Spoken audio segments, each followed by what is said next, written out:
The idea for this video popped into my head as I watched the trailer for Halo Infinite Season 5, and my initial reaction was, well, it looks like 343 Industries has really listened, and the game is finally where it needs to be. Yet, after that reaction, another thought occurred. This is not the first time I've thought that same exact thing. In fact, it seems almost every time 343 puts something out, it ends up heavily criticized upon release, and then after some time, 343 listens and addresses the original issues in a typically satisfactory way. When 343 resurrected the Master Chief Collection after its disastrous launch, it was met with deserved praise. Then, when they launched Halo 5 with missing features, 343 buckled down and slowly but steadily added and even improved upon some of the features. And here we are again. 343 released Halo Infinite, missing crucial features, and nearly 2 years later, we have almost all the features we want back. And once again, 343 is the savior who came in and did it all. Now, I want to preface what I am about to say by saying this. I believe the people at 343 Industries have done a great job bringing these games to the places they need to be, and these developers are passionate about what they do. So it really begs the question, why does this keep happening? Is this a case of the studio just putting out unfinished homework? Or is this actually just an issue with the greater industry at large, and 343 is one of the only companies willing to fix their mistakes? At the time of positing and writing these questions, I don't even know what the conclusion I'll come to is, so let's get into it.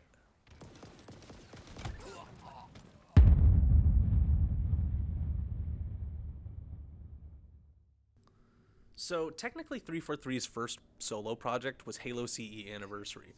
I'm not going to talk about it here other than to just say this. The maps added to Reach were cool, the remastered visuals were just an asset flip, and although fine at the time, I typically just urge people to play Halo CE using the original graphics. With that out of the way, let's take a look at Halo 4, 343's first big release.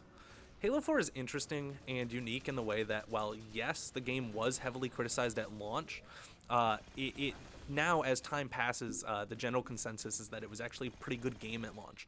And the negative reviews were just a knee-jerk reaction to the huge shift in art style. Now, while that perspective isn't entirely wrong, it's a bit revisionist to say that the negative reaction was only tied to visuals.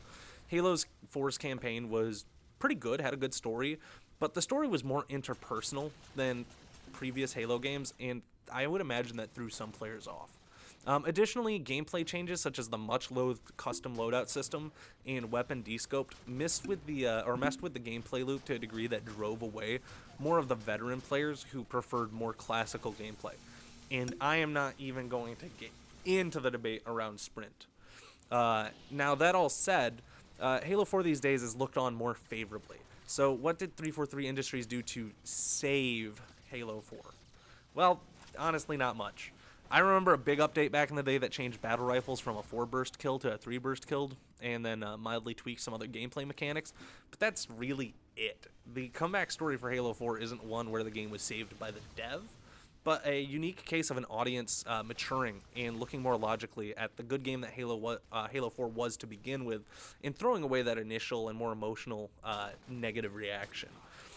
So that's all really just a long way of saying that Halo 4 doesn't really support my claim of 343 coming back, as it was pretty good to begin with and just needed some time for people to appreciate it.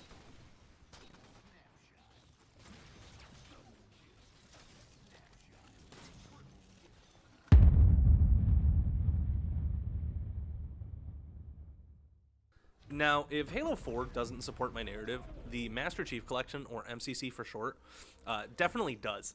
It's probably one of 343's biggest disasters that is now, without exaggeration, 343 Industries' greatest success. So let's break down what happened. In 2014, the release year of MCC, 343 was working on that game. Halo 5 would be in development, and 343 was now managing the multiplayer services for Halo 3, Halo Reach, and Halo 4. So they had a lot on their plate. And to make matters worse, MCC isn't one game. At launch, it was 4 games being ported to a new console for the first time. 3 of the games being made by a different studio, Bungie, and although 343 did help, they didn't make them. And one of those games was being the focus for a very comprehensive remaster. And That comprehensive remaster was really the only thing that went somewhat right at launch. The game was a mess otherwise. From what I understand, 343's genius idea for how to best adapt the 4 games at the same time was to run them all, run all of the engines in the background menus simultaneously behind the Master Chief Collection's menus. And then once the user got into a given match, it would just pause all of the other engines except for the one that the user would be playing in. And so they would all be in the background until the game ended. This, unsurprisingly, caused issues with stability, which, coupled with a matchmaking experience that just did not find matches, made for a very undesirable gaming experience. 343 would eventually clean up the back end and stabilize matchmaking. Heck, for people who even played the game for the first month, 343 even ported over Halo 3 ODST and gave it to them for free. But the game still had more underlying issues. First, 343 gave you all of the original cosmetics for each of the games. That was kind of nice if you already went through the grind for those games and didn't want to re-grind for it, but it also got rid of any potential sense of progression. Also, and this is a quick aside for personal grievance, it really did not sit well with me that people could equip armors like Venator without having to get all of the assassinations required like you did in Halo 4. It just made cool armors from older games that you used to rarely see. It turned them into commonalities that you'd see in every match. Finally, as the game started to get older, there was a general sense in the community that Halo Reach needed to come to the collection. As 5 years later, in 2019, Halo Reach was still stuck at 720p 30 FPS on the Xbox 360. Well, in December of 2019, after 4 years of Halo 5 being out, which we'll get to later, 343 Industries decided that they would be the coolest people ever, and not only brought Halo Reach to the MCC, but they brought Halo Reach to PC, and in doing so brought the MCC to PC. This was a massive resurgence for the MCC, as it not only brought a beloved gaming collection to modern consoles and PC, but it also brought along a live service innovation that is extremely consumer friendly, and one that they still use today: a permanent battle pass. See, when they ported Halo Reach, they decided not to just give away all of the armor, and instead implemented a very rudimentary, but free and permanent battle pass to unlock armor with. This wasn't as robust as Halo Reach's credit system, but it gave players an incentive to play that wasn't present before. Furthermore, 343, after Halo Reach's Battle Pass, released several more Battle Passes featuring brand new cosmetics or old never-released items for the older games, all of which can be toggled off if that's not your style. They've also brought brand new modes to the game, like the Flood Firefight, and are working with modders to bring even more cut content to the game to this day for those who are interested. Halo the Master Chief Collection is truly a masterclass on how not only to salvage a bad game, but to propel it to greatness. And it's really our first look at a comeback from 343.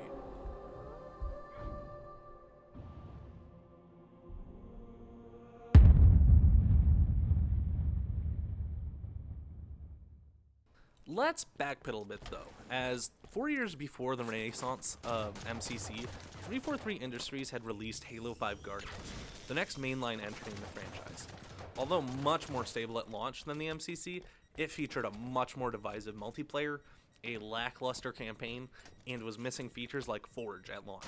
So once again, 343 has put out something disappointing. Yet, once again, after some time, 343 starts rolling out the updates, and the game improves. In the case of Halo 5, they did push out loads of updates, adding new armors, new weapons, maps, and modes. And while yes, the game did have loot boxes, I do want to point out that newly added content was freely accessible and usable by everyone. A new armor set would not have been locked behind a paywall. Back to Halo 5 though, 343 Industries would bring back some of the features missing at launch, including a stellar Forge mode, and introducing new features like the server browser that genuinely improved the experience. Not every issue in Halo 5 though was addressed, however. The devs had made some changes to the game that made it worse, at least in my opinion. For example, the art style and lackluster armor customization would remain a part of the game for its entire lifespan, and it was just generally pretty bad. Additionally, in one of the final updates to the game, they pretty much ruined the weapon balancing by making a lot of weapons have less consistent shot grouping and slower bullet velocity. That was in order to lower the skill ceiling and make the game play more like Halo 3, but it just also made it feel sloppier, at least to me. That and the fact that 343 Industries has neglected to bring the full game to PC has basically stunted Halo 5's ability to come back. So although it did improve Halo 5 over time, it was also intentionally made worse and abandoned. So I don't think it's really an example of a successful comeback now that I take a deeper look.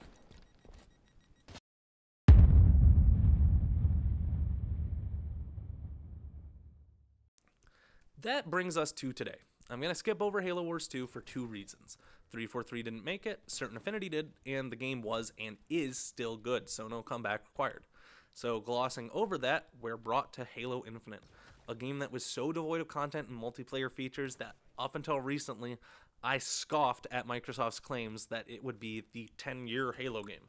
But I'm getting ahead of myself. So what happened? Well, Halo Infinite's multiplayer actually did launch with praise, but there were some caveats to that.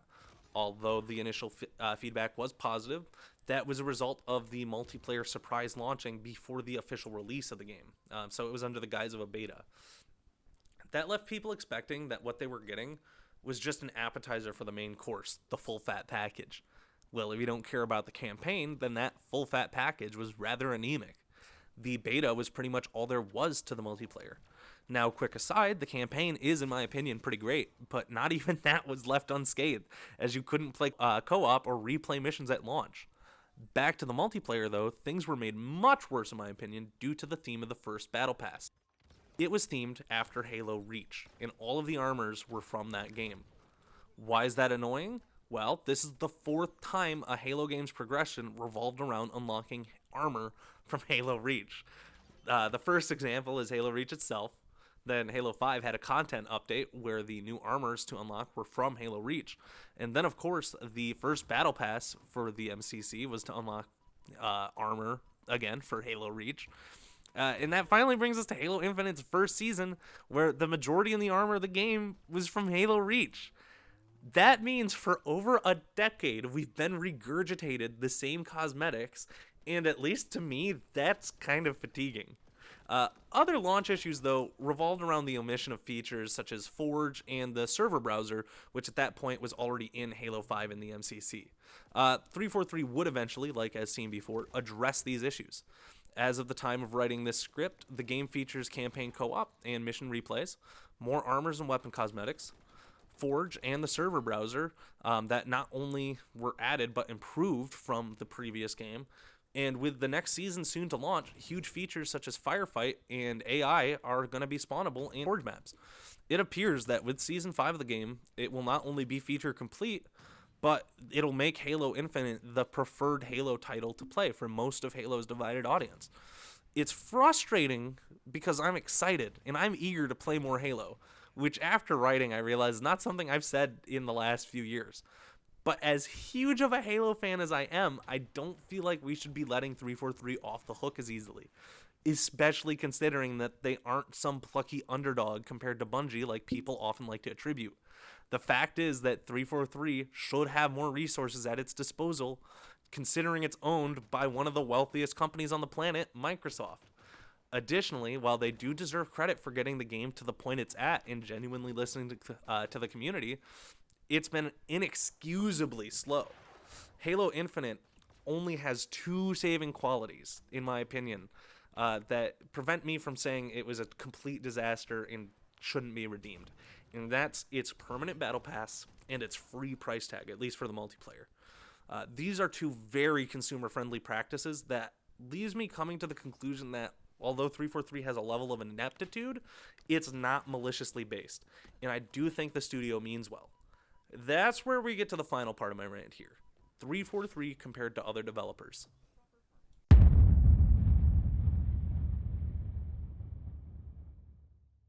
So, here's the story.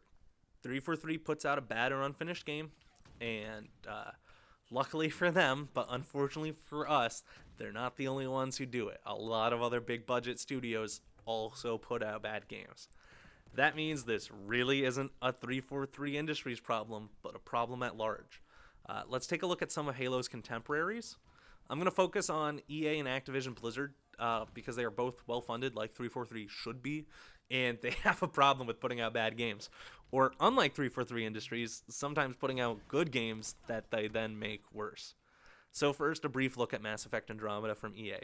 This is the most similar to 343 Industries' situation, as like Halo, Mass Effect is a core sci-fi franchise to its developer, and Mass Effect Andromeda was pretty good at its core, just needed a little bit of love. Well, instead of getting said love, the game's post-launch development was axed, I would assume just to save money, despite there being hints at additional content coming to the game. I'm going to save my breath and just say the same thing happened to Anthem. Additionally, games like Battlefront 2 and Titanfall 2 would be left in states of unplayability for months or even years until it suits EA's wallet to fix the game, most likely for marketing reasons. In the case of Activision Blizzard, well, first there's the trend of them rug-pulling COD players every year by omitting some big feature that's just going to return the next year. Zombies. That's not the only thing that Activision Blizzard does.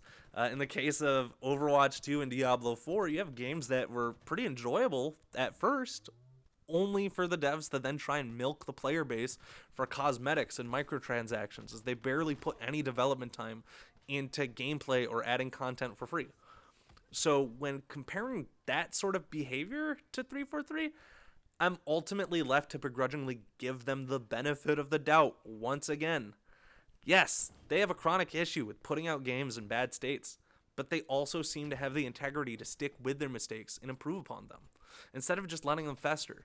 So while 343 Industries deserves the admonishment for their bad releases that they get, they also deserve respect for breaking the industry norm, and while not always succeeding, they always try their best to be the comeback kid. It didn't take long for Reach to fall. Our enemy was ruthless, efficient, but they weren't nearly fast enough. For you had already passed the torch, and because of you, we found Halo, unlocked its secrets, shattered our enemy's resolve. Our victory, your victory, was so close. I wish you could have lived to see it. But you belong to Reach. Your body, your armor, all burned and turned to glass. Everything. Except your courage. That you gave to us. And with it, we can rebuild.